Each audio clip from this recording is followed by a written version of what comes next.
Bismillahirrahmanirrahim. Assalamualaikum warahmatullahi wabarakatuh. Innal hamdalillah nahmaduhu wa nasta'inuhu wa nastaghfiruhu wa natubu ilayh wa na'udzu billahi min shururi anfusina wa sayyiati a'malina. May yahdihillahu fala mudilla lahu wa may yudlil fala hadiyalah. Wa asyhadu an la ilaha illallah wahdahu la syarika lah wa asyhadu anna Muhammadan abduhu wa rasuluhu la nabiyya ba'dah. Ya ayyuhalladzina amanu taqullaha haqqa tuqatih ولا تموتن إلا وأنتم مسلمون فإن أصدق الحديث كتاب الله وخير الهدى هدى محمد صلى الله عليه وسلم وشر الأمور محدثاتها وكل محدثة بدعة وكل بدعة ضلالة وكل ضلالة في النار. Para hadirin dan hadirat yang dirahmati oleh Allah Subhanahu wa taala, alhamdulillah pada kesempatan kali ini Allah Subhanahu wa taala kembali mempertemukan kita dalam rangka untuk mempelajari ayat-ayat Allah di rumah Allah, dan kita semoga termasuk dari orang-orang yang disebutkan oleh Nabi sallallahu alaihi wasallam, majtama'a qaumun fi baitin min buyutillah yatluna kitaballah wa yatadarasunahu bainahum illa nazalat alaihimus sakinah wa hafat bihimul malaikah wa ghasyiyat bihimur rahmah wa dzakarahumullahu fi man indah. Tidaklah satu kaum mereka berkumpul di salah satu rumah Allah kemudian mereka membaca ayat-ayat Allah, mempelajari isinya, kecuali Allah akan turunkan ketenangan dan mereka akan diliputi oleh rahmat Allah, dan mereka akan dikelilingi oleh para malaikat, serta Allah akan banggakan mereka di hadapan para malaikat. Para hadirin Allah Subhanahu wa taala, pada kesempatan kali ini kita akan membahas tentang kisah Nabi Lut alaihi salam. Kenapa saya mengangkat topik mengenai kisah Nabi Lut alaihi salam? Karena kita tahu kaum Nabi Lut diazab oleh Allah Subhanahu wa taala dengan azab yang sangat pedih dan sangat mengerikan, karena mereka melakukan suatu perbuatan yang sangat keji dan menjijikkan, yaitu praktek homoseksual. Dan permasalahan ini perlu kita angkat kembali, ya, mengingat di zaman sekarang ini praktek homoseksual mulai ditrenkan kembali, ya. Zaman jahiliyah diulangi lagi. Kalau seandainya yang menghalalkan praktek homoseksual adalah orang-orang kafir, maka wajarlah memang mereka adalah ikhwanus syayatin, teman-temannya syaitan. Dan sudah banyak negara-negara kafir yang melegalkan pernikahan sejenis. Saya lihat di salah satu kabar, yaitu ada sekitar 17 negara yang sudah menghalalkan pernikahan sejenis, ya. Di antaranya Belanda sejak tahun 1996, kemudian Belgia tahun 2003, Spanyol tahun 2005, Kanada tahun 2005, Afrika Selatan tahun 2006, dan lain-lain sampai sekitar 17 negara, ya. Dan memang orang-orang kafir, di antara azab yang Allah berikan kepada mereka, Allah tidak memberikan kepada mereka kebahagiaan. Kenapa? Mereka berpaling dari ayat-ayat Allah Subhanahu wa taala. Faman a'rada an dzikri fa inna lahu ma'isyatan dhanka. Barang siapa yang berpaling dari peringatanku, maka baginya ma'isyatan dhanka, kehidupan yang menyempitkan. Sehingga mereka tidak merasakan kebahagiaan bahkan dalam kehidupan rumah tangga. Mereka senantiasa berfantasi mencari-cari perkara yang bisa memuaskan syahwat mereka, namun mereka tidak pernah puas. Oleh karenanya mereka menciptakan praktek-praktek seksual yang aneh-aneh, yang mereka menyangka mereka mendapat kepuasan dalam praktek-praktek seksual yang aneh-aneh tersebut. Di antaranya dengan pernikahan sejenis, homoseksual, lesbi, atau dengan misalnya berhubungan dengan cara kekerasan, atau dengan cara-cara yang aneh-aneh dengan binatang dan yang lainnya, ya. Kenapa? Karena Allah telah mengazab mereka tidak mendapatkan kebahagiaan. Kaum muslimin alhamdulillah yang tinggal di kampung-kampung, bahkan di ujung Lombok pun bahagia. Tidak perlu macam-macam seperti itu. Nikah sama istri, selesai, punya anak, bahagia alhamdulillah. Mereka orang-orang kafir, ya, diazab oleh Allah Subhanahu wa taala. Sehingga mereka, ya, membuat cara-cara yang aneh-aneh, yang mereka tidak akan menemukan kebahagiaan dengan cara-cara tersebut, ya. Aneh-aneh dengan binatang, dengan anak kecil, dengan aneh-aneh lah mereka hendak melakukan hal-hal yang diharamkan oleh Allah Subhanahu wa taala. Kalau seandainya orang kafir yang menghalalkan praktek homoseksual, maka ini wajar. Tetapi yang sangat menyedihkan dan mengerikan tatkala penghalalan praktek homoseksual disuarakan oleh sebagian kaum muslimin. Apalagi disuarakan oleh seorang yang mengakunya adalah profesor dalam bidang agama. Sebagaimana kita ketahui bersama, kemudian ada seorang wanita yang merupakan profesor dalam bidang agama, kemudian menghalalkan praktek homoseksual. Ini perkara yang sangat mengerikan. Para ulama telah sepakat, kalau ada seorang menghalalkan zina, ya, zina berhubungan secara fitrah lelaki dengan wanita, hanya saja tidak sesuai dengan aturan syar'i. Tetapi lelaki dengan wanita berhubungan wajar, lelaki suka dengan wanita. Tetapi tatkala berhubungan tersebut tidak dilakukan dengan syariat Allah Subhanahu wa taala, tidak sesuai dengan prosedur yang telah ditetapkan oleh Allah Subhanahu wa taala, maka hukumnya haram. Dan barang siapa yang menghalalkan zina, ya, maka dia telah keluar dari Islam. Kenapa? Karena zina, haramnya zina perkara yang ma'ruf, semua orang tahu. Orang awam pun tahu zina itu haram. Orang Islam tahu. Meskipun orang awam tahu bahwasanya zina itu haram, berhubungan tanpa pernikahan itu haram. Adapun pezinanya, seorang yang berzina, dia tidak kafir selama dia tidak menghalalkan zina. Meskipun dia berzina 100 kali, meskipun dia pezina, profesinya sebagai pezina. Ya. Apa namanya pekerjaannya? PSK. Apa singkatannya? Apa? Pekerja seks komersial, ya.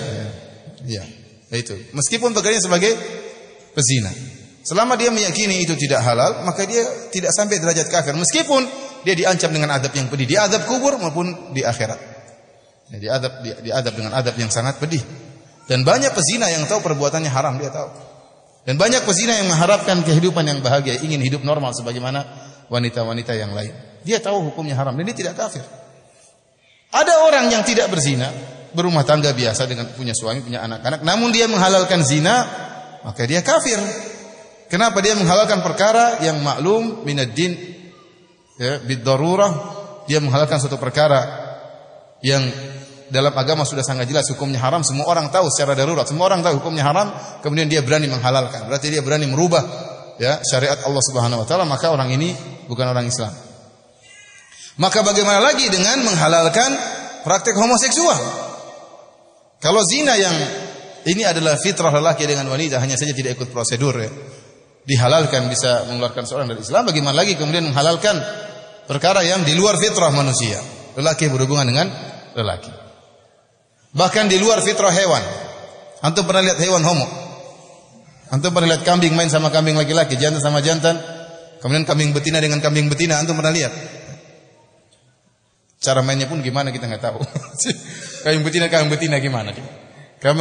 Tidak ada, ya. Sampai sebagian ulama mengatakan tidak ada hewan homo. Ya, ini kalau saya baca dalam tafsir Al-Qurtubi, kecuali dua hewan, yaitu hewan khinzir dan himar. Wallahu a'lam bishawab. Katanya babi juga ada homonya. Coba ini butuh penelitian, ya. Saya tidak berani menetapkan. Ini perkataan sebagian ulama. Wallahu a'lam bishawab, apakah babi juga homo, ya? Allah alam bisawab, artinya ada yang homo, ya. Tapi setahu saya hak babi kebanyakan tidak homo. Saya belum pernah lihat babi apa homo, meskipun saya tinggal di Irian dan sering lihat babi, ya. Namun saya tidak pernah tahu ada babi yang homo. Intinya dia tidak mendapati hewan-hewan melakukan praktek ini. Kambing homo tidak ada, kuda homo tidak ada, bahkan monyet homo pun tidak ada. Kemudian datang seorang, ya, berusaha melegalkan praktek apa? Homoseksual dengan berbagai macam dalih yang insya Allah akan kita sebutkan di pengajian nanti, di akhir pengajian atau di tengah-tengah pengajian. Para hadirin rahmatillah subhanahu wa taala, oleh karenanya pada kesempatan bahagia ini kita perlu menyebutkan tentang kisah Nabi Lut alaihissalam di mana kaumnya diadab oleh Allah Subhanahu wa taala dikarenakan praktek perkara yang sangat keji, yang sangat menjijikkan, yaitu praktek homoseksual. Dan kisah Nabi Lut disebutkan oleh Allah dalam banyak surat. Surat Al-A'raf, kemudian surat Hud, kemudian surat Al-Hijr, ya, surat Al-Qamar, ya, surat Al-Anbiya, banyak sekali Allah menyebutkan mengulang-ulang kisah kaum Nabi Lut alaihissalam yang diazab oleh Allah Subhanahu wa taala. Yang ini menunjukkan perkara ini perkara yang penting sehingga Allah ulang-ulang dalam Al-Qur'an. Namun pada kesempatan yang bahagia ini kita akan membaca kisah Nabi Lut yang Allah sebutkan dalam surat Hud. Jadi barang siapa yang memiliki Al-Quran tolong dibuka surat Hud, yaitu surat yang 11 dari ayat 69 sampai ayat 83, ayat 69 sampai ayat ke-83. Tapi para hadirin rahmatillah subhanahu wa taala, kita bacakan ayat-ayat tersebut dan kita berusaha menyebutkan tafsiran yang para ulama sebutkan ya tentang ayat-ayat ini yang saya rangkum dari tafsir Al-Qurtubi, kemudian juga dari tafsir Ibnu Katsir dan juga dari tafsir Sa'di rahimahumullahu jami'an. Baik, Allah Subhanahu wa taala berfirman dalam surat Hud ayat ke-69. Wa laqad ja'at rusuluna Ibrahim bil busyra. Qalu salaman. Qala salam fama labitha an jaa'a bi ijlin hanid. Sungguh telah datang para rasul kami kepada Nabi Ibrahim dengan bawa kabar gembira. Para rasul kami maksudnya para malaikat. Qalu salaman, maka mereka mengucapkan salam kepada Nabi Ibrahim. Qala salam, Nabi Ibrahim menjawab salam mereka. Fama labitha an jaa'a bi ijlin hanid. Kemudian tidak lama kemudian Nabi Ibrahim datang menjamu mereka dengan membawa sapi yang dipanggang. Dan ini menunjukkan mulianya Nabi Ibrahim alaihissalam. Beliau menjamu tamu. Nabi Ibrahim alaihissalam tidak sadar bahwasanya tamu-tamu beliau ini adalah para malaikat. Kita tahu para malaikat diberi kelebihan oleh Allah Subhanahu wa taala untuk menjelma, dan ini adalah kekuasaan Allah Subhanahu wa taala di luar dari nalar kita. Ya, bagaimana Allah menciptakan malaikat ya dari unsur cahaya, kemudian dia bisa menjelma menjadi manusia yang terbuat dari unsur tanah. Dan malaikat memiliki sifat-sifat yang luar biasa. Cahaya, oleh karenanya Allah menyebutkan wasabiqati sabqa. Para malaikat yang cepat ya, bergerak. Bagaimana malaikat mendengar perintah Allah kemudian turun kepada Nabi sallallahu alaihi wasallam menyampaikan kabar dari Allah dengan jarak yang begitu jauh ya, dengan waktu yang sangat singkat. Bagaimana cepatnya para malaikat ya. Dan para malaikat ketika datang menemui hamba-hamba Allah, kebanyakannya dalam bentuk manusia. Oleh karenanya disebutkan Nabi SAW pun tidak pernah melihat malaikat Jibril dalam bentuk aslinya kecuali cuma 2 kali. Ya, tatkala malaikat Jibril menampakkan bentuk aslinya yang memiliki 600 sayap, dan jika sayapnya dibuka saddal ufuk akan menutup cakrawala. Artinya langit semua tertutup dengan sayapnya malaikat Jibril. Ini menunjukkan malaikat Jibril adalah makhluk yang sangat besar dan sangat agung. Nah, malaikat Jibril datang kepada Nabi sering menjelma menjadi manusia, di antaranya menjadi Dihya Al-Kalbi radhiyallahu anhu. Di antaranya sebagaimana dalam hadis Jibril yang masyhur, menjadi seorang Arab Badui yang datang tiba-tiba datang kepada Nabi, kemudian berlutut bersimpuh di hadapan Nabi, kemudian mengatakan, "Ya Muhammad, wahai Muhammad, akhbirni anil Islam." Wahai Muhammad, kabarkanlah kepadaku tentang Islam. Akhbirni anil iman, kabarkan kepadaku tentang iman. Wa akhbirni anil ihsan, dan kabarkanlah kepadaku tentang ihsan ya. Oleh karenanya tatkala mereka datang bertemu dengan Nabi Ibrahim alaihissalam, mereka juga menjelma dalam bentuk para lelaki. Dan Nabi Ibrahim tidak sadar bahwa sini para malaikat. Dan Nabi Ibrahim alaihissalam memuliakan tamu. Ini para malaikat, orang-orang ini, tamu-tamu ini tidak dikenal oleh Nabi Ibrahim sebelumnya. Mereka datang langsung dijamu oleh Nabi Ibrahim. Tidak ada kebaikan yang pernah diberikan oleh tamu-tamu ini kepada Nabi Ibrahim. Namun Nabi Ibrahim alaihissalam seorang yang mulia, tidak tanggung-tanggung tatkala datang tamu tersebut, orang-orang asing dijamu oleh Nabi Ibrahim. Nabi Ibrahim segera faraga ila ahli faja'a bi ijlin samin. Maka segera Nabi Ibrahim pergi ke keluarganya, kemudian menyembelih anak sapi yang gemuk. Dipilih juga untuk menjamu tamu bukan sembarang sapi, tapi sapi yang gemuk. Kemudian dipanggang, kemudian dihidangkan ke para malaikat tersebut. Tapi para hadirin rahmatillah subhanahu wa ta'ala, siapa para malaikat ini? Para malaikat ini adalah malaikat-malaikat yang ditugaskan oleh Allah Subhanahu wa taala untuk mengazab kaum Nabi Lut. Untuk mengazab kaum Nabi Lut karena kerusakan yang mereka lakukan sudah sangat parah. Akan tapi sebelum mereka mengazab kaum Nabi Lut, Allah memerintahkan mereka untuk mampir di Nabi Ibrahim alaihissalam. Dan kita tahu bahwasanya Nabi Ibrahim alaihissalam dan Nabi Lut satu zaman. Bahkan mereka memiliki hubungan kekerabatan. Ibnu Katsir rahimahullah menyebutkan bahwasanya Nabi Lut ya, kalau tidak salah namanya Lut bin Haran bin Azar. Jadi Nabi Lut adalah keponakannya Nabi Ibrahim alaihissalam. Dan tatkala Nabi Ibrahim berdakwah di negerinya di Irak, tidak ada yang beriman kepada Nabi Ibrahim kecuali Nabi Lut alaihissalam keponakannya. Dan Nabi Ibrahim diusir oleh kaumnya, diusir oleh ayahnya, diusir oleh kaumnya. Maka pergilah Nabi Ibrahim ke negeri Syam. Termasuk Nabi Lut alaihissalam pergi ke negeri Syam. Kemudian Allah Subhanahu wa taala mengangkat Nabi Lut menjadi seorang nabi dan diutuslah Nabi Lut ke suatu kaum ya yang di negeri Syam ya, di daerah Urdun kata sebagian ulama, yaitu suatu kampung namanya kampung Sadum atau kampung Sodom. Sehingga perbuatan kaum Nabi Lut homoseksual dikatakan apa? Sodomi. Dinisbahkan kepada nama negeri tersebut.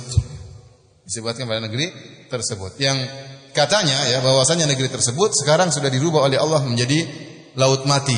Itulah dahulu tempatnya kaum Nabi Lut. Ada khilaf di kalangan para ulama ya, apakah itu benar tempatnya kaum Nabi Lut ya. Banyak ahli sejarah mengisyaratkan itulah dahulu tempat kaum Nabi Lut. Meskipun tidak ada dalil yang qat'i, tidak ada dalil yang jelas. Ya, Allah hanya mengisyaratkan bahwasanya Allah meninggalkan ayat-ayat bagi orang-orang yang yakhafunal adzabal alim. Ya, wa tarakna fiha ayatan lil ladzina yakhafuna al adzabal alim. Dan kami tinggalkan dalam kampung tersebut yang telah Allah hancurkan suatu tanda ya, sebagai peringatan bagi orang-orang yang takut dengan azab yang pedih. Jadi ini dijadikan dalil oleh sebagian ulama dan sebagian ahli sejarah bahwasanya kampung tersebut masih ada karena menjadi pelajaran bagi orang sesudahnya. Sehingga mereka mengatakan bahwasanya laut mati itulah kaum Nabi Lut dahulu yang dihancurkan oleh Allah kemudian dijadikan laut mati. Wallahu a'lam bishawab tentang kebenaran akan hal ini. Intinya Nabi Lut kemudian disuruh berdakwah kepada kaum Sodom ya, dan mereka terjerumus dalam kesyirikan. Mereka terjerumus dalam berbagai macam kemaksiatan, di antaranya kesyirikan. Di antaranya ya atatuna rijal melakukan praktik homoseksual. Wa taqta'una sabil. Kata Allah Subhanahu wa taala mereka merampok ya. Kata Allah Subhanahu wa taala juga wa ta'tuna fi nadikumul munkar ya, dan kalian melakukan perbuatan-perbuatan kemungkaran di tempat-tempat perkumpulan kalian. Jadi ada beberapa maksiat yang mereka lakukan ya. Yang pertama di antaranya mereka melakukan kesyirikan, kemudian di antaranya mereka melakukan praktek homoseksual, di antaranya mereka merampok, dan wa ta'tuna fi nadikumul munkar, dan kalian melakukan kemungkaran di tempat perkumpulan kalian. Ada khilaf di kalangan para ulama. Apa maksud kemungkaran yang mereka lakukan di tempat pertemuan mereka? Ada pendapat yang mengatakan kalau ada orang lewat mereka lempar, terutama perempuan, mereka lempari. Mereka ganggu. Inilah kemungkaran yang mereka lakukan di tempat pertemuan mereka. Ada yang mengatakan kemungkaran yang mereka lakukan, mereka tidak punya malu sehingga mereka saling, mohon maaf ya, saling buang angin di antara mereka. Satu dut rame-rame. Ini kemungkaran yang mereka lakukan ya, orang harus punya malu lah ya. Kita tidak mentertawakan orang yang buang angin, tapi bukan sengaja saling apa? Lomba-lomba besar-besaran apa? Buang angin. Ini ada tafsiran. Tafsiran yang lain mengatakan wa ta'tuna fi nadikumul munkar, kalian melakukan kemungkaran di tempat-tempat perkumpulan kalian, yaitu mereka melakukan praktek homoseksual secara berjamaah. Jadi pesta seks, tapi pesta seks apa? Homoseksual. Jadi saling melihat di antara mereka namun mereka tidak punya rasa malu. Maka Nabi Lut diutus oleh Allah Subhanahu wa taala untuk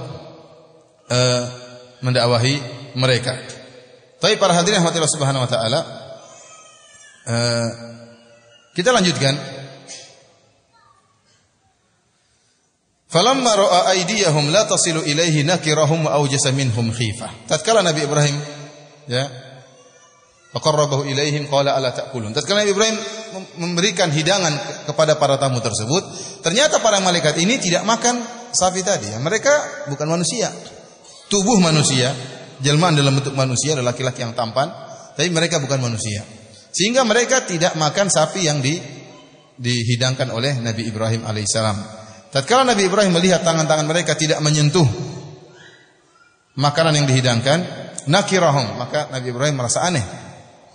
Wa aujasa minhum khifah, dia pun ketakutan.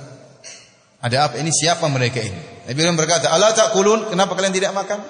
Timbul ketakutan dalam hati Nabi Ibrahim. Ini aneh. Tamu-tamu datang, manusia-manusia dihidangkan makanan kok tidak dimakan. Tatkala para malaikat melihat Nabi Ibrahim ketakutan, maka mereka menjelaskan hakikat mereka. Qalu la takhaf, inna ursilna ila qaumi Lut. Jangan takut wahai Ibrahim, sungguhnya kami diutus oleh Allah untuk memberi adab kepada kaum Nabi Lut.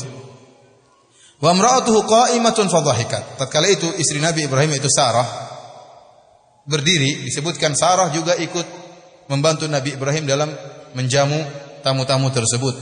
Dan tatkala Nabi Ibrahim ketakutan, tentu istrinya lebih takut lagi, iya atau tidak? Ya.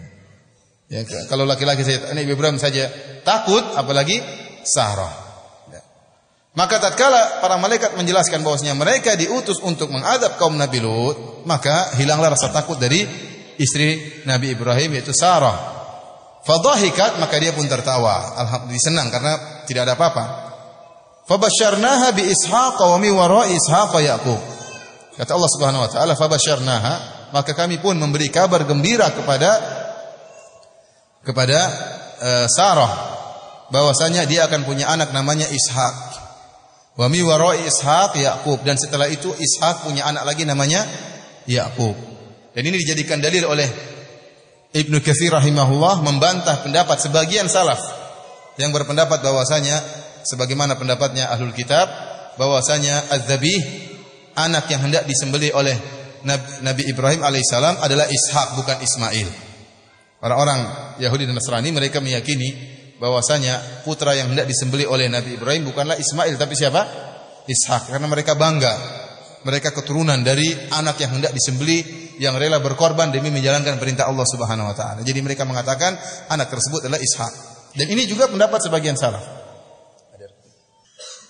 Di antara bantahan dalilnya adalah ini, sebagaimana penjelasan Al-Hafidz Ibnu Katsir rahimahullah. Kenapa? Karena sebelum lahirnya Ishak, kita tahu Ishak anaknya Sarah. Adapun Ismail anaknya siapa? Anaknya Hajar, sebagaimana pernah kita jelaskan pada pertemuan-pertemuan yang lalu, ya. Sarah lah yang kemudian kasihan sama Ibrahim karena sudah puluhan tahun tidak punya anak, maka Sarah menghadiahkan pembantunya untuk dinikahi oleh suaminya. Siapa tahu punya anak, kasihan sama suaminya. Tatkala suaminya menikah berpoligami atas usulan istrinya, ya, ternyata keluar anak. Tatkala keluar anak, Sarah apa? Cemburu. Demikianlah para wanita. Terkadang dia mengusulkan suaminya suruh poligami, begitu suaminya poligami dia stres. Wajar, itu apa? Wajar. Sarah yang kita tahu seorang wanita yang mulia, istri Nabi Ibrahim, ya, dididik oleh suami yang sangat mulia Khalilur Rahman, pun cemburu kepada Hajar. Dan Nabi Ibrahim tidak ngamuk-ngamuk sama Sarah. Paham? Nabi Ibrahim ngamuk-ngamuk sama Sarah enggak? Enggak, ini wajar perempuan cemburu sama perempuan yang lain. Para hadirin rahmatillah subhanahu wa taala, ya. Di antara dalil yang menunjukkan bahwasanya az-zabih yang disembelih, yang mau disembelih adalah Ismail, adalah ayat ini. Karena sebelum lahirnya Ishak, setelah lahirnya Ismail, sebelum lahirnya Ishak, para malaikat datang dan Allah mengatakan fabasyarnaha bi Ishak wa min wara Ishak Yaqub. Kami berikan kabar gembira kepada Sarah bahwasanya dia punya anak namanya Ishak, dan Ishak akan punya anak namanya Yaqub. Berarti Ishak ini akan punya anak. Namanya siapa? Yaqub. Nah, kalau seandainya ternyata yang ditugaskan oleh Allah untuk disembelih oleh Nabi Ibrahim ternyata Ishak, maka tugas tersebut tidak ada nilainya. Misalnya setelah itu, setelah Ishak lahir, kemudian Allah mengatakan, wahai Ibrahim, sembelihlah Ishak.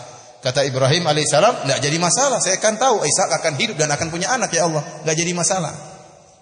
Jadi tidak ada tantangan di situ, tidak ada ujian. Paham? Karena Nabi Ibrahim sudah dikabarkan sebelumnya Ishak ini bakalan hidup dan bakalan nikah dan bakalan punya anak, namanya siapa? Yaqub. Kalau gitu buat apa disuruh sembelih? Dan kabar Allah tidak mungkin bertentangan. Berbeda dengan Ismail. Tatkala yang disuruh sembelih Ismail, ya, maka inilah tantangan bagi Nabi Ibrahim alaihissalam. Baik. Kita lanjutkan. Qalat ya wailata, a'alidu wa ana ajuzu wa hadha ba'li syaikha. Tatkala diberi kabar gembira, maka istrinya heran. Sarah, dia mengatakan, ya, aduhai, apakah saya bisa punya anak sementara saya sudah sangat tua dan suami saya juga sudah sangat tua. Inna hadza la syai'un ajib. Ini adalah perkara yang sangat menakjubkan. Maka kata para malaikat, qalu ata'jabina min amrillah. Apa kalian heran dengan perkara Allah? Rahmatullahi wa barakatuhu alaikum ahlal bait. Sungguhnya rahmat Allah dan keberkahan Allah turun kepada kalian wahai keluarga Ibrahim. Innahu Hamidum Majid. Sungguhnya Allah Maha terpuji dan Maha agung, ya. Ini bukannya Sarah ya meragukan kekuasaan Allah, tidak, dia heran aja. Kita tidak katakan jangankan Sarah heran. Nabi Zakaria saja heran. Nabi Zakaria bukankah dia berdoa, idznada rabbahu nidaan khafiyya, ya, kemudian minta agar diberikan apa? Anak. tatkala Allah mengabarkan kau akan punya anak, maka dia heran. Padahal sebelumnya dia yakin Allah bisa menganugerahkan kepada dia anak. Kata para ulama, kapan Nabi Zakaria minta anak? Tatkala melihat keanehan terjadi pada Maryam. Kullama dakhala alaihi Zakaria, ya, al-mihrab wajada indaha rizqa. Setiap bertemu dengan Maryam dapati ada rizki Allah berikan. Qala ya Maryam anna laki hadha? Qalat huwa min indillah. Dari mana kau dapat rezeki ini? Kata Maryam, dari Allah Subhanahu wa taala. Dan yang menakjubkan rezeki tersebut, kata para ahli tafsir, ya, Allah datangkan di musim dingin makanan yang tidak terdapat kecuali di musim panas. Allah datangkan buah-buah yang tidak tumbuh kecuali di musim dingin, Allah hadirkan di musim panas. Tatkala melihat hal yang menakjubkan ini, maka timbullah gerakan hati dari Nabi Zakaria. Dia sudah lama nikah, sudah tua, tidak punya anak. Dia yakin Allah bisa mendatangkan akibat tanpa sebab. Allah bisa mendatangkan akibat tanpa sebab. Maryam di mihrab aja, enggak kemana-mana. Ternyata bisa rezeki datang meskipun dia tidak mencari rezeki. Ya, artinya dia seorang wanita tidak dituntut untuk mencari rezeki. Allah datangkan rezeki dan rezekinya pun aneh. Rezekinya pun aneh. Makanan yang tidak ada di musim panas dihidangkan tatkala musim dingin. Dari situ kata Allah, hunalika da'a Zakaria rabbah. Qala rabbi habli min ladunka dzurriyyatan thayyibah. Tatkala itu Nabi Zakaria pun berdoa, ya Allah anugerahkanlah kepadaku anak yang baik darimu. Kemudian Allah mengabarkan bahwasanya kau akan punya anak. Dia mengatakan, anna yakunu li gulamun wa kanat imraati aqiran wa qad balagtu minal kibari itiya. Ya Allah, bagaimana saya bisa punya anak sementara istri saya sudah tua, saya pun sudah tua. Istri saya mandul, saya sudah tua. Loh, tadi kamu yang minta kan? Paham? Maksud saya Nabi Zakaria tadi yang minta. Setelah Allah bilang dia yakin Allah akan mengabulkan. Begitu Allah kabulkan, dia heran, kok bisa ya Allah? Jadi kenapa? Memang inilah apanya, Allah mampu melakukan apa saja. Maka sebagaimana Nabi Zakaria pun heran, Sarah pun heran, itu wajar. Maka dia mengatakan, wa ana ajuzun alidu wa ana ajuzun hadza ba'li syaikh. Apakah saya bisa melahirkan? Saya sudah tua sementara suami saya juga sudah tua. Kemudian kata Allah Subhanahu wa taala, jadi subhanallah, malaikat berikan kabar gembira kepada Nabi Ibrahim, ya, akan punya anak, ya. Baru kemudian malaikat pergi ke kaum Nabi Lut. Falamma dhahaba an Ibrahim ar-ra'u wa ja'atuhu al-busyra yujadiluna fi qaumi Lut. Kata Allah, tatkala telah hilang dari Ibrahim ketakutan, bahwasanya mereka bukan siapa-siapa, mereka ini malaikat, tidak perlu takut. Wa ja'atuhu al-busyra, dan telah datang kabar gembira bahwasanya dia akan punya anak setelah puluhan tahun nikah, sekarang punya anak, ya. Dan bahkan akan punya cucu. Apa yang dilakukan oleh Nabi Ibrahim alaihissalam? Yujadiluna fi qaumi Lut. Nabi Ibrahim berdialog dengan kami dalam masalah kaum Nabi Lut. Kata Ibnu Katsir rahimahullah, Nabi Ibrahim mengatakan para malaikat, tunda, jangan dulu azab kaum Nabi Lut. Ya, jangan dulu azab mereka. Sungguhnya mereka mudah-mudahan dapat hidayah setelah ini. Jadi ini kata Allah Subhanahu wa taala. Kenapa? Karena Nabi Ibrahim memang sifatnya luar biasa. Kata Allah, inna Ibrahim lahalimun awwahum munib. Nabi Ibrahim adalah seorang yang halim, seorang yang penyantun, yang sangat baik. Tatkala Allah mengabarkan bahwasanya Allah akan azab kaum Nabi Lut, Nabi Ibrahim mengatakan jangan dulu. Sabar, jangan dulu. Siapa tahu mereka dapat hidayah. Siapa tahu mereka mendapat petunjuk. Ya. Maka malaikat menegur, ya Ibrahimu a'rid an hadza. Wahai Ibrahim, berpalinglah engkau dari urusan ini, jangan kau singgung-singgung lagi kaum Nabi Lut. Innahu qad jaa'a amru rabbik. Sungguh telah datang keputusan Rabbmu. Wa innahum atihim adzabun ghairu mardud. Dan akan datang kepada mereka azab yang tidak bisa tertolak lagi. Ya. Kenapa? Para ulama menyebutkan ini belakangan, ya. Jadi Nabi Lut berdakwah dengan waktu yang cukup lama, menasihati mereka, namun mereka tidak mau mendengar. Bahkan mereka ingin mengusir Nabi Lut, sebagaimana Allah sebutkan dalam Al-Qur'an, "Fama kana jawaba qaumihi illa an qalu akhriju ala lutin min qaryatikum innahum unasu yatatahharun." Dan tidak ada jawaban yang diberikan oleh kaum Nabi Lut kepada Nabi Lut kecuali mereka berkata, "Usirlah Lut dan keluarganya dari kampung kalian. Sungguhnya mereka adalah orang-orang yang sok suci." Dan ini semakin perkuat bahwasanya fitrah mereka sudah berubah, sudah terbolak-balik. Mereka tahu mereka berbuat najis, mereka tahu. Dan mereka tahu Nabi Lut menyerukan suatu kesucian, lelaki dengan wanita, ya, berhubungan lewat kubul. Sekarang mereka tahu apa praktek yang mereka lakukan, lelaki dengan lelaki lewat dubur ada najisnya. Mereka tahu, sehingga mereka mengatakan Nabi Lut dan keluarganya unasun yatatahharun, orang-orang yang sok suci. Maka kata para ulama, ini menunjukkan fitrah mereka rusak. Bagaimana mereka mengusir Nabi Lut dengan dalil bahwasanya Nabi Lut baik. Ada orang, keluarin orang ini, kenapa orang ini baik, tidak pernah mencuri, keluarin dia. Ada orang seperti itu. Kita bilang usir orang ini karena dia pencuri, usir orang ini karena dia pezina, usir orang ini karena dia orang yang menjijikkan, baru diusir. Sekarang kebalikan, mereka mengatakan usir kaum Nabi Lut karena mereka orang-orang suci. Jadi itulah ya, Allah mengatakan wa zayyana lahum syaitanu a'malahum. Syaitan menghias amal perbuatan mereka. Perbuatan mereka yang menjijikkan seakan-akan indah, perbuatan yang suci, nikah yang normal dianggap tidak baik. Bahkan dijadikan alasan untuk mengusir kaum Nabi Lut. Mengusir apa? Keluarga Nabi Lut alaihissalam. Kemudian dalam ayat yang lain mereka mengatakan, "Fama kana jawab qaumihi illa an qalu i'tina bi adzabillahi in kunta minas shadiqin." Kata mereka, "Wahai Lut, datangkan azab Allah kalau kau memang benar." Jadi mereka nantang, sudah mau mengusir Nabi Lut, mereka juga nantang, "Datangkan azab Allah jika kau benar-benar utusan Allah Subhanahu wa taala." Tatkala itu, maka Nabi Lut alaihissalam berdoa kepada Allah, qala rabbin surni alal qaumil mufsidin. Ya Allah, tolonglah aku atas orang-orang yang melakukan kerusakan. Jadi mereka ini praktisi homoseksual disifati oleh Allah dengan sifat-sifat yang buruk. Di antaranya dikatakan al-mufsidin, orang-orang pembuat kerusakan. Dikatakan juga oleh Allah Subhanahu wa taala al-mujrimin, orang-orang pelaku dosa. Dikatakan juga oleh Allah Subhanahu wa taala al-musrifin, orang-orang yang berlebihan. Dikatakan oleh Allah juga al-zalimin, orang-orang yang berbuat zalim. Allah memberikan sifat-sifat yang buruk kepada kaum Nabi Lut karena kejinya perbuatan mereka. Kejinya perbuatan mereka. Perbuatan mereka menjijikkan. Bagaimana laki mendatangi apa? Lelaki. Oleh karenanya Ibnu Katsir menyebutkan suatu riwayat dari Al-Walid bin Abdul Malik.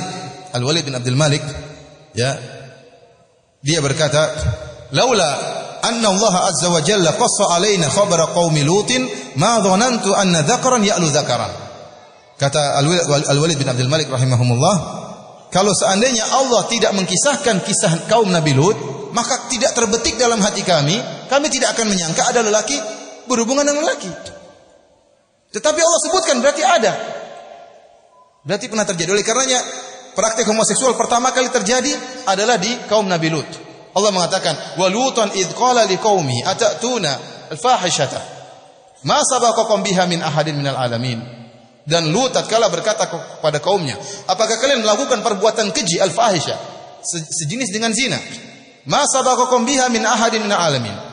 Allah tidak mengatakan ma sabaqakum biha ahadun, tapi Allah mengatakan min ahadin, dan ini menunjukkan penekanan. Tidak seorang pun sebelum kalian pernah melakukan hal ini, tidak ada. Jadi yang pertama kali melakukan praktik homoseksual adalah kaum Nabi Lut. Ya, ini perkara yang sangat aneh, laki-laki dengan apa? Laki-laki. Terus kemudian dikatakan halal. Seandainya perbuatan ini halal, maka akan ada fikih baru ya. Fikih nikah lelaki dengan lelaki. Nazarnya gimana? Nazar laki-laki. Mungkin jenggotnya disingkap gini. Laki-laki nazar laki-laki, apa yang nazar? Ya, subhanallah. Atau otaknya taruh di mana mereka? Mahramnya siapa? Walinya siapa? Gimana? Terus bagaimana nanti hukum poligami lelaki dengan lelaki? Ya, repot, berkelahi terus ya. Saya boleh dengan nikah dengan laki 4 orang. Ya, gimana laki 4 orang kemudian kacau ya. Oleh karenanya saya katakan ini perbuatan yang sangat aneh, kok bisa dihalalkan. Tapi para hadirin rahmatillah subhanahu wa taala. Jadi para malaikat mengatakan innahum atihim adzabun ghairu mardud. Sungguh mereka akan didatangi oleh adab yang tidak mungkin tertolak lagi. Wahai Ibrahim, ini sudah keputusan Allah, tidak bisa diganggu gugat bahwasanya mereka akan diadab. Akhirnya setelah melewati Nabi Ibrahim, berangkatlah para malaikat tersebut menuju ke Nabi Lut. Disebutkan oleh Ibnu Katsir rahimahullah atau oleh Al-Qurtubi, ya, jarak antara negeri atau rumahnya Nabi Lut dengan rumahnya Nabi Ibrahim sekitar arba'a farasih, itu sekitar 20-an kilo ya. Jadi enggak terlalu jauh, atau 30 kilo sekitar gitulah.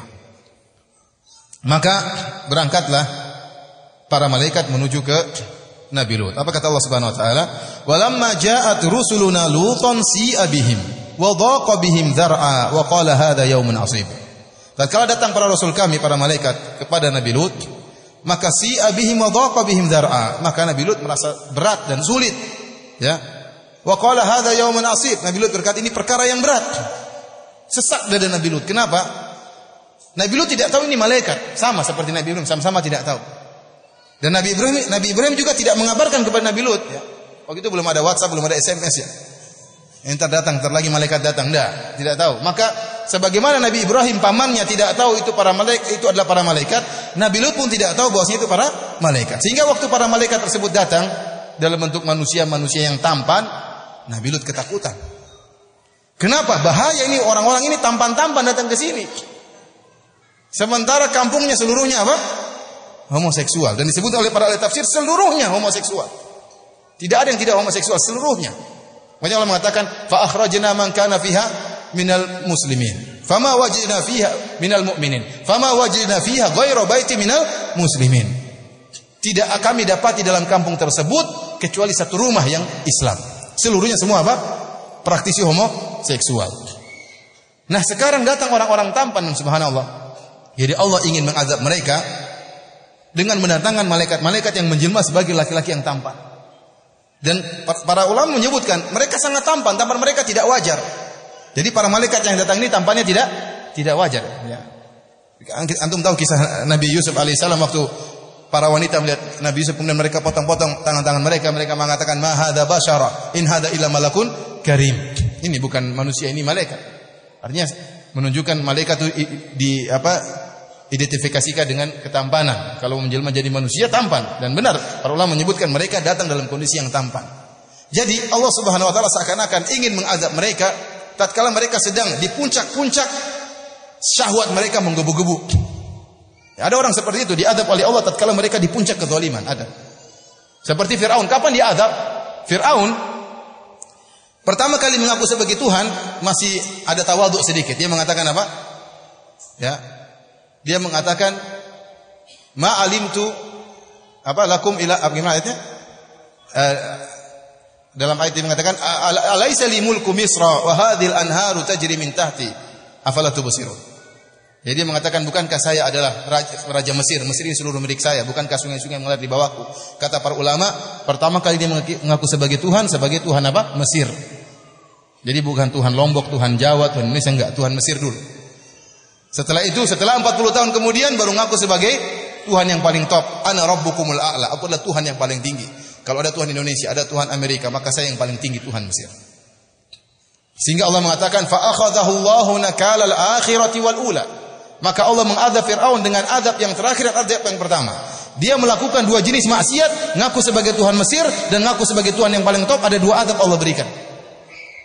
Jadi orang semakin banyak melakukan maksiat, azabnya juga semakin banyak di neraka. Sebagaimana Firaun.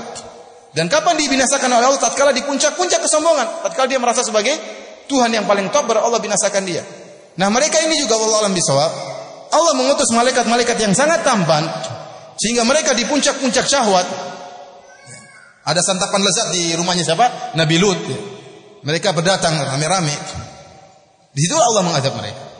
Allah tidak mengutus para lelaki yang wajahnya biasa-biasa saja, tidak. Allah mengutus malaikat yang menjelma menjadi laki-laki yang sangat tampan. Yang inilah menjadikan Nabi Lut sesak dadanya. Wah, gimana ini? Bahaya ini. Apalagi istri Nabi Lut berkhianat. Allah menyebutkan apa? Wa daraballahu mathalal ladzina kafaru imra'ata Nuhin wa imra'ata Lut. Kanata tahta abdaina min ibadina salihain. Fa khanatahuma falam yughni anhuma minallahi syai'a wa qila dukhulan nar ma'ad dakhilin. Allah buat perumpamaan tentang orang-orang kafir, tentang istri Nabi Nuh dan istri Nabi Lut. Mereka berdua adalah istri-istri dua hamba yang soleh. Fa khanatahuma, dan mereka berdua berkhianat kepada suami mereka berdua. Falam yughni anhuma minallahi syai'a. Suami mereka berdua tidak bisa menolong dua istrinya ini. Meskipun dua ini nabi, tidak bisa menolong dua istrinya. Kata Allah, udkhala wa qila dukhulan nar ma'ad dakhilin, masuklah kalian berdua dalam neraka jahanam. Di antara pengkhianatan istri Nabi Lut, dia mengabarkan kepada kaumnya bahwasanya telah datang santapan-santapan lezat di rumah saya. Ada laki-laki yang sangat tampan. Maka Nabi Lut ketakutan tatkala itu, ya karena dia khawatir tamu-tamunya diganggu.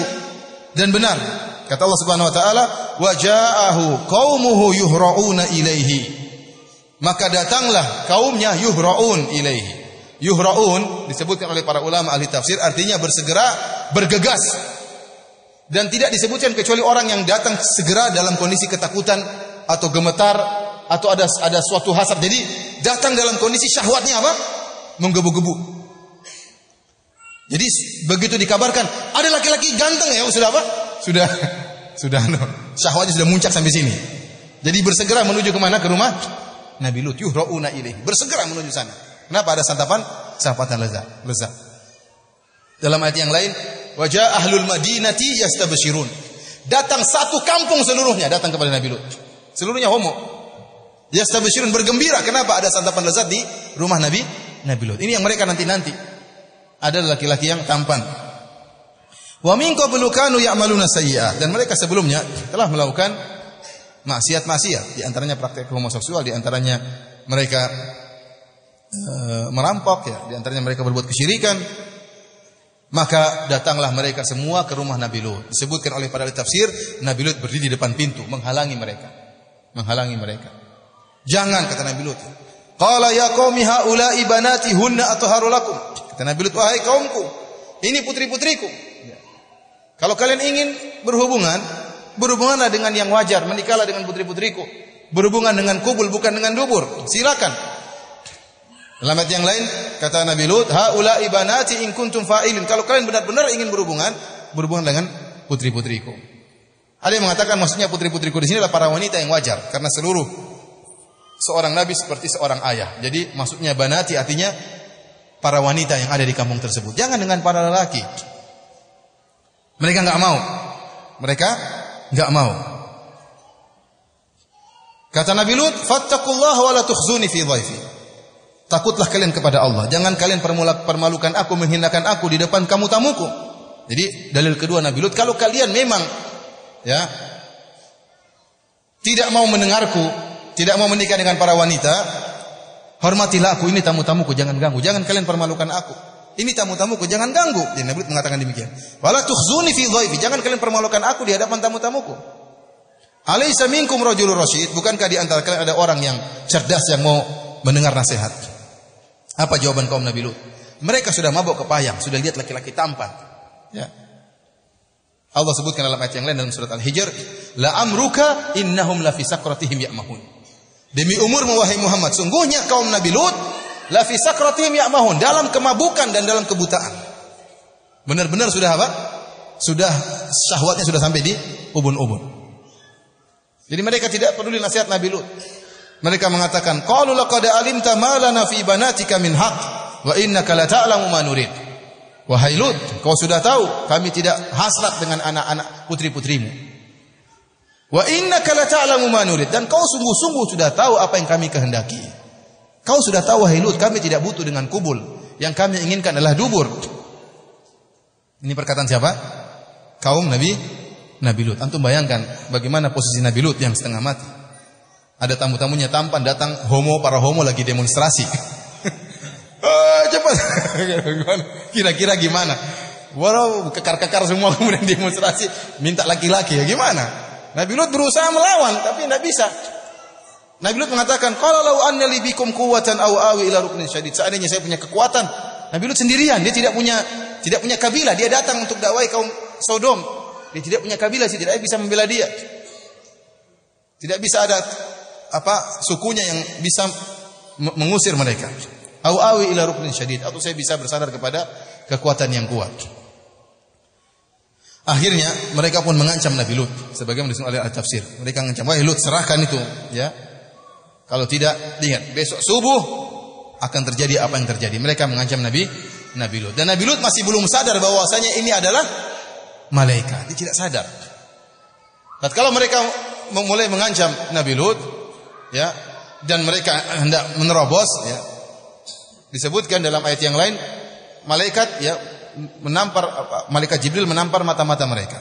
Kata Allah, wa laqad rawaduhu an dhaifihi fatamasna a'yunahum. Sungguh mereka telah merayu Nabi Lut untuk menyerahkan tamu-tamunya, maka kami pun butakan mata-mata mereka.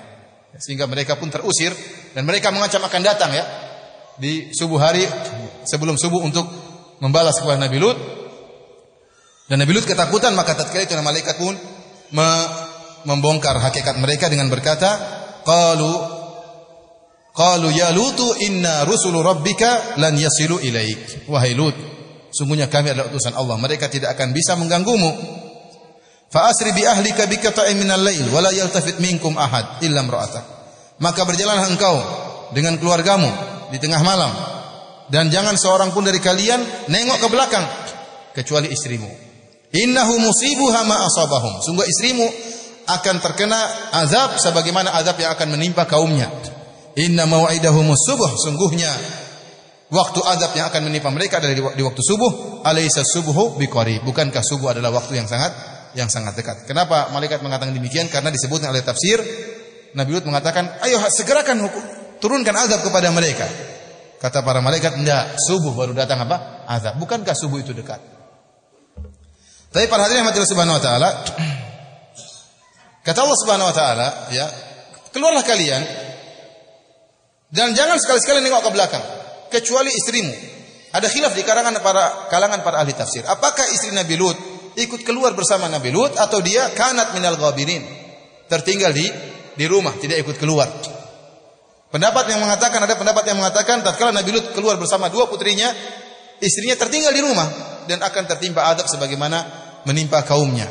Ada yang mengatakan tidak, Nabi Lut keluar bersama istrinya, anak-anaknya keluar semua menyelamatkan diri. Namun tatkala turun azab, ada suara yang menggelegar, suara yang begitu keras. Istrinya nengok ke belakang. Kenapa? Dia kasihan sama kaumnya. Dia mengatakan wah dia mengatakan wahai kaumku, ya.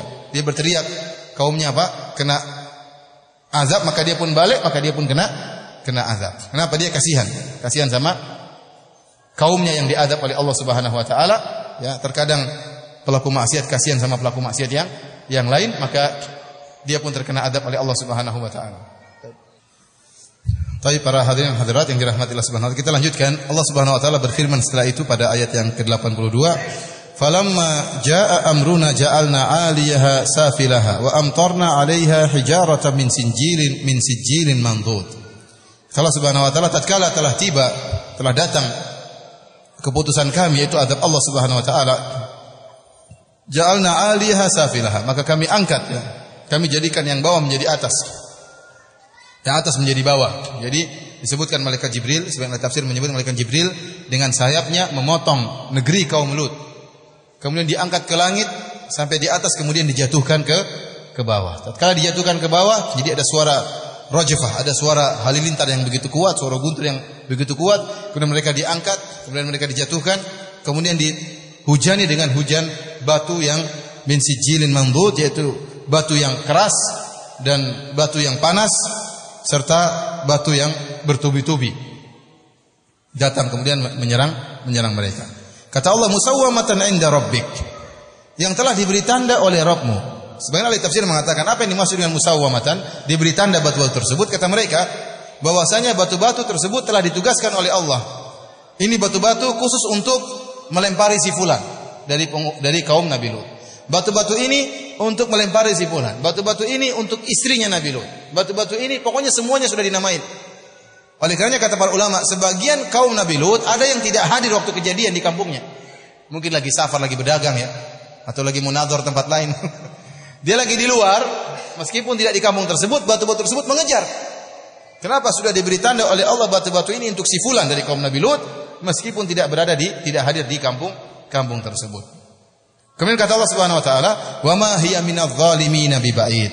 Dan azab seperti ini tidaklah jauh dari orang-orang yang melakukan kezaliman, yaitu melakukan perbuatan homoseksual. Ini ayat dijadikan dalil oleh Imam Malik bahwasanya kalau begitu Allah mengatakan azab seperti ini tidaklah jauh dari orang yang melakukan praktik homoseksual, berarti orang yang melakukan praktik homoseksual diazab dengan cara seperti ini. Karenanya pendapat Imam Malik bahwasanya kalau mengazab orang yang ketahuan melakukan praktik homoseksual, maka diangkat ke gunung, kemudian dilemparkan di atas gunung sambil dilempari dengan kerikil-kerikil. Sebagaimana kaum Nabi Lut diazab oleh Allah Subhanahu wa taala. Para hadirin Allah Subhanahu wa taala, oleh karenanya ada khilaf di kalangan para ulama tentang bagaimana menghukum orang yang ketahuan melakukan praktik homoseksual. Ya, ada yang mengatakan dibedakan antara yang sudah menikah dengan yang belum menikah. Ada yang menyamakan dengan hukum zina. Ya, kalau sudah menikah maka dirajam sampai mati, kalau belum maka dicambuk dan diasingkan. Namun yang benar wallahu alam bisawab, yaitu tidak dibedakan antara yang sudah menikah dengan yang belum menikah. Karena dalil Nabi SAW kata Rasulullah SAW, man wajadtumuhu ya'malu amala qaumi lutin faqtulul fa'il wal maf'ula bih. Barang siapa yang kalian mendapati melakukan perbuatan kaum Nabi Lut, praktik homoseksual, maka bunuhlah yang menyodomi dan yang disodomi. Jika dua-duanya ridha. Ya, dua-duanya harus dibunuh. Kalau diperkosa ya enggak. Yang perkosa aja yang dibunuh ya. Saya kemarin dengar berita ada para lelaki memperkosa seorang lelaki. Jadi 6 lelaki perkosa seorang. Kacau. Lelaki perkosa lelaki. Terjadian ya. Kenapa sudah ya fitrah mereka sudah berubah, sudah dirusak oleh syaitan. Ini pendapat. Jadi dilemparkan di atas dari gunung dilemparkan. Ada pendapat yang mengatakan dicari tempat tertinggi. Kemudian dilempar dari tempat tertinggi tersebut, kemudian dihujani dengan hujan batu. Misalnya ada seorang melakukan praktik homoseksual di Mataram. Cari tempat paling tinggi di Mataram di mana? Sembalun. Yang paling tinggi di mana di Mataram? Di gedung apa? Iya, di Gunung Renjani. Kalau di gedung apa paling tinggi sini? Kalau di Jakarta Tugu Monas. Lempar dari Tugu Monas. Ini pendapat. Bahkan diriwayatkan dari sebagian sahabat dan tabi'in dibakar orang yang melakukan praktik homoseksual. Intinya Allah alam bisawab, pendapat yang kuat bahwasanya orang seperti ini hukumannya dibunuh karena dia lebih keji daripada zina. Dia lebih keji daripada zina. Tapi para hadirin rahmatillah subhanahu wa taala, inilah yang bisa kita sampaikan tentang kisah kaum Nabi Lut yang menyedihkan. Sekarang praktik homoseksual mulai didengung-dengungkan kembali. Bahkan seakan-akan menjadi tren di kalangan anak muda. Jadi kalau orang homoseksual biasa aja, biasa ini apa ini lagi ngetren di Amerika, lagi ngetren di sana, lagi ngetren di mana lagi ngetren. Enggak apa-apa ini, bukan perkara yang menjijikkan. Maka tugas kita sebagai orang tua ya, kita harus jelaskan kepada anak-anak kita, pada masyarakat juga bahwasanya ini perbuatan menjijikkan. Ini penyakit kelainan yang berbahaya yang mendatangkan azab Allah Subhanahu wa taala. Yang mendatangkan azab Allah Subhanahu wa taala, ya. Adapun orang-orang yang menghalalkan praktek homoseksual, maka mereka berdalil dengan dalil-dalil yang aneh-aneh, yang tidak masuk akal. Sebenarnya bukan dalil ya, tapi ya begitulah, mereka tidak punya argumen sama sekali. Di antaranya sebagian mereka mengatakan, ini orang Indonesia, saya berbicara orang Indonesia. Dia mengatakan bahwasanya ya homoseksual itu pemberian dari Allah Subhanahu wa taala. Tidak bisa ditolak, orang suka laki-laki suka perempuan dari Allah. Laki-laki suka laki-laki juga dari Allah. Bagaimana mau dilarang? Kita bilang tidak benar ya. Kaum Nabi Lut asalnya pun tidak homoseksual. Iya atau tidak? Antum tahu dari mana mereka awalnya tidak homoseksual? Apakah mereka dilahirkan langsung homoseksual? Dilahirkan langsung homo? Tidak. Tahu dari mana? Hah? Kenapa? Ya karena mereka beranak pinak. Ya anak-anaknya dari mana kalau dari awal lahir langsung homo? Enggak hasrat untuk nikah. Ya, mereka dahulu punya istri, mereka juga beranak pinak, mereka punya anak-anak. Kemudian datang syaitan merusak ya fitrah mereka, jadilah mereka kemudian praktisi homoseksual. Jadi praktik homoseksual itu kelainan yang menjijikkan. Bukan dikatakan sejak awal Allah sudah ciptakan dia seperti itu. Kalau begitu caranya nanti semuanya halal. Tapi kalau ada orang suka sama kambing misalnya, dia bilang, kan dari Allah saya suka sama kambing. Ya udah kambing. Dari mana ya? Ada orang suka sama hewan, kelainan. Tapi apakah dikatakan itu juga dari Allah Subhanahu wa taala? Ada orang suka perkosa anak kecil, terus mau diapain? Mau bilang, saya sukanya sama anak kecil. Saya sukanya memperkosa anak kecil sambil saya pukulin. Terus dikatakan Allah buat saya seperti ini. Itu kelainan kamu. Sebagaimana ini kelainan homoseksual juga apa? Kelainan. Kalau ceritanya setiap orang yang suka kemudian tidak boleh dilarang, ya nanti aneh-aneh seperti itu. Oleh karena saya katakan ini dalil yang aneh, namun diucapkan oleh sebagian dosen di salah satu universitas terkenal di Jakarta. Aneh seperti itu. Ada lagi dalil yang disebutkan oleh sebagian mereka orang liberal yang disebarkan di Twitter. Kata mereka, kalau memang homoseksual diharamkan oleh Allah Subhanahu wa taala, kenapa Allah tidak turunkan azab? Ya akhi, azab tidak mesti di dunia. Bahkan kebanyakan azab di mana? Di akhirat. Kalau ini dalilnya bahwasanya setiap maksiat harus turunkan azab, maka banyak sekali maksiat yang halal. Banyak pezina-pezina itu yang tidak diturunkan azab. Berarti apakah zina itu halal? Banyak koruptor-koruptor yang tidak diturunkan azab. Apakah korupsi itu halal? Banyak para pembunuh, banyak para perampok yang merampok-perampok, tidak diturunkan azab kepada mereka. Apakah itu halal? Kamu yang ngomong gitu, coba sini, kalau saya potong kepalamu, kemudian tidak turun azab kepada saya, berarti kepalamu halal untuk dipotong. Ya, akhi, dari mana seperti ini? Dalil seperti ini, dalil aneh. Mereka ucapkan seperti ini. Jadi mereka kalau seandainya setiap orang maksiat turun azab, semua orang beriman, tidak ada ujian dari Allah Subhanahu wa taala. Paham? Kalau setiap orang melakukan maksiat turun azab. Siapa yang berani maksiat? Semua beriman. Pengajian full hampir sana. Semua beriman. Ini di antara dalil. Ya. Seperti dikatakan oleh seorang profesor wanita, waktu dikatakan kepada dia, bagaimana Anda mengatakan bahwasanya homoseksual itu halal sementara Allah menyebutkan dalam banyak ayat dalam Al-Quran Allah mengazab praktisi homoseksual. Kata dia apa? Adapun homoseksualnya itu adalah anugerah dari Allah, tidak bisa ditolak. Masing-masing given, kata dia. Orang suka yang lain, jadi masalah. Mereka diazab karena apa? Karena cara mainnya yang keliru. Dari mana mereka tahu mainnya kasar? Dari mana dia tahu? Apa ada KDRT dalam homoseksual? Dari mana dia tahu? Wong sebutkan dalam Al-Quran, wa ta'tuna fi nadikumul munkar. Kalian praktik homoseksual dengan pesta homoseks di tempat pertemuan kalian. Jadi tidak ada kasar-kasar di situ. Mereka main biasa-biasa saja, namun mereka diazab bukan karena kasarnya, tapi karena homoseksualnya tersebut. Makanya Nabi Lut selalu mengatakan, atatuna rijal. Apa kalian mendatangi para laki? Bukan apa kalian kasar dalam bermain, tidak.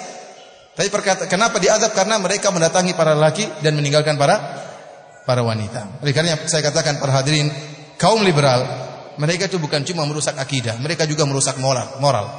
Moral bangsa ini mau dirusak. Jilbab jadi boleh dibuka. Saya ketemu seorang kemarin cerita, Ustaz, apa istri saya, Pak Dek saya, dia bilang meninggalkan jilbab gara-gara dengar ceramah seorang Ustaz, jilbab tidak wajib. Tadinya dia pakai jilbab, dia buka. Fatwanya orang liberal. Nah, perempuan ini nggak tahu yang mengatakan homoseksual halal. Mungkin dia baru sadar kalau ternyata suaminya jatuh cinta sama lelaki lain. Baru dia, atau anak perempuannya ingin nikah sama wanita lain. Atau suaminya minta poligami, tapi poligami sama para lelaki. Baru dia sadar. Kena batunya baru dia sadar. Oleh karena saya katakan para hadirin Allah Subhanahu wa taala, orang-orang liberal menghalalkan perkara-perkara seperti ini. Dan tidak ada orang liberal yang berani membantah liberal ini, enggak berani. Tidak ada orang liberal membantah bolehnya homoseksual. Kenapa? Kalau dia bantah, berarti liberalnya hancur. Karena liberal artinya bebas berpendapat. Nah, tidak mungkin dia membantah yang itu. Jadi ente mau ngomong apa saja, mau boleh laki-laki dengan laki-laki, perempuan dengan perempuan, tidak ada orang liberal yang berani membantah. Mereka, walaupun ada di antara hati mereka tidak setuju, dia hanya diam-diam aja. Kenapa? Karena kalau dia bantah, berarti liberalnya gugur. Makanya para hadirin Allah Subhanahu wa taala, ini adalah perkara yang berbahaya. Kita ingatkan saudara-saudara kita jelaskan bahwasanya praktik homoseksual adalah kelainan, perkara yang menjijikkan, aneh, ya. Perkara yang mendatangkan kemurkaan Allah di dunia maupun di akhirat, dan kita ingatkan anak-anak kita dan juga keluarga kita dan tangga-tangga kita. Dan hati-hati, kalau anak kita bergaul, hati-hati, jangan sembarang dia bergaul. Kalau bergaul dengan seorang yang lemah gemulai, kemudian manis perkataannya, ini hati-hati. Sama bencong, jangan biarkan dia bergaul dengan apa? Bencong. Terus tanda lihat anak-anak kita mulai malam-malam sebelum tidur pakai apa, hembody, kemudian mulai lembut-lembut. Wah, ini bahaya ini. Suruh latihan karate kalau sudah begini ya. Iya, suruh latihan karate, dipukulin sama pukul biar dia apa? Biar jadi laki-laki. Nah, ini bahaya seperti ini. Hobinya masak-masak, kemudian waduh gawat seperti ini. Hobinya jahit pakaian, ini laki-laki, jauh, jangan sampai dia jadi apa? Kewanitaan seperti ini. Kemudian kita pun demikian. Kita di rumah juga jaga diri kita sama istri kita, jangan misalnya bermesraan di depan anak-anak. Kenapa? Anak punya syahwat, dia masih kecil, dia ternyata laki-laki apa, dia tidak bedakan jenis-jenis ya, ternyata dua jenis ini bisa saling mesra-mesraan, tergerak syahwatnya, tidak ada penyaluran, bisa didekati oleh lelaki. Oleh karena kita sejak kecil anak-anak dipisahkan tidur, jangan bareng-bareng ya, supaya tahu laki-laki lain dengan perempuan, jangan dianggap sama. Laki-laki lain, perempuan lain. Kita pun jangan bermesra-mesraan depan anak-anak yang kemudian sampai terlihat sebagian aurat kita, hati-hati.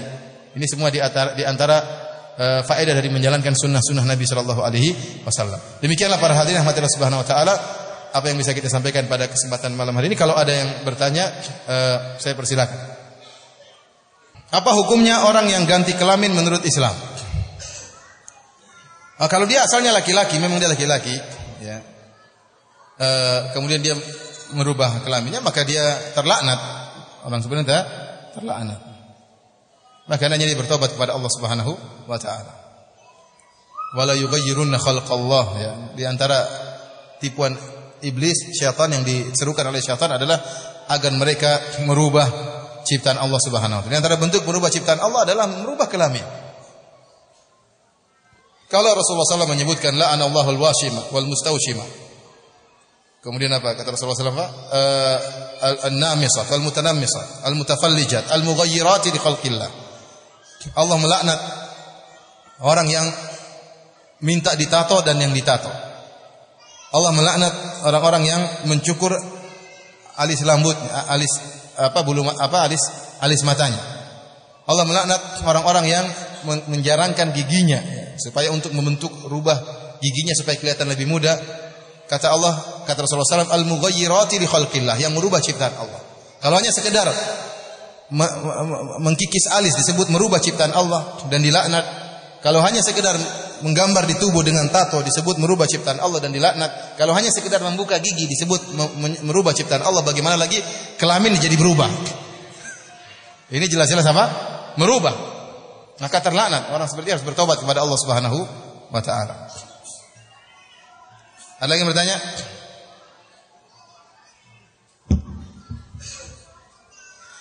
Ustaz, kalau ada yang merasa dirinya ada kelainan, suka sama jenis, bagaimana mengobatinya? Dia harus yakin bahwasanya dia mengalami kelainan dan dia harus berusaha memperbaiki dirinya. Dan ini ujian dari Allah Subhanahu wa taala. Ujian dari Allah Subhanahu wa taala. Sebagaimana contoh gampangannya. Seorang laki dijadikan dia jatuh cinta sama istri orang. Misalnya, dia sangat tidak bisa melupakan istri orang, mungkin bekas pacarnya atau gimana. Tidak boleh dia berhubungan dengan perempuan tersebut. Haram hukumnya meskipun dia sangat hasrat kepada wanita tersebut. Maka dia harus lawan. Dia harus lawan sampai dia meninggal dunia. Tidak boleh terjerumus dalam zina meskipun dia suka istri orang tersebut. Tidak halal bagi dia. Istri itu punya suami. Maka demikian juga laki yang kemudian fitrahnya berubah, entah mungkin pernah disodomi, entah mungkin melihat film-film yang membuat dia bergairah sama lelaki, pasti aslinya dia tidak demikian. Ada perkara-perkara yang menyebabkan fitrahnya berubah. Maka dia harus lawan. Di antaranya, ya, dia menikah dan dia melawan syahwatnya, menikah dan dia tumpahkan syahwatnya pada istrinya. Enak tidak enak harus dia kerjain. Dan dia latih, sebagaimana dia bisa jadi homo karena terlatih, ya atau tidak? Orang kadang-kadang disodomi dia tidak suka, lama-lama dia jadi suka. Maka dia latih diri dia untuk menyukai apa? Wanita. Dia harus lawan hal ini. Karena ini adalah ujian dari Allah Subhanahu wa taala dan banyak beristighfar kepada Allah Subhanahu wa taala. Walaupun dia pasrah dengan syahwatnya, ya, maka tidak boleh. Hukumnya haram. Kemudian tadi mungkin latihan karate, latihan tinju mungkin untuk merubah apa? Menonjolkan kejantanannya. Ada lagi yang bertanya? Ada lagi yang lain? Ada yang kalau tidak ada sampai sini saja ya. Sampai sini kajian kita insyaallah besok di mana besok Lombok Timur ya? Besok subuh ada di Al Hidayah dan insyaallah besok di Lombok Timur saya ingin menyampaikan risalah Ibnu Taimiyah yang tentang 20 sebab kenapa kita harus memaafkan. Risalah yang sangat indah yang saya rasa setiap kita berusaha untuk membaca tulisan Ibnu Taimiyah tersebut, insyaallah kita sampaikan besok di Lombok Timur. Wallahu a'lam bishawab. Subhanallahi bihamdik asyhadu an la ilaha illa anta astaghfiruka wa atubu ilaik. Assalamualaikum warahmatullahi wabarakatuh.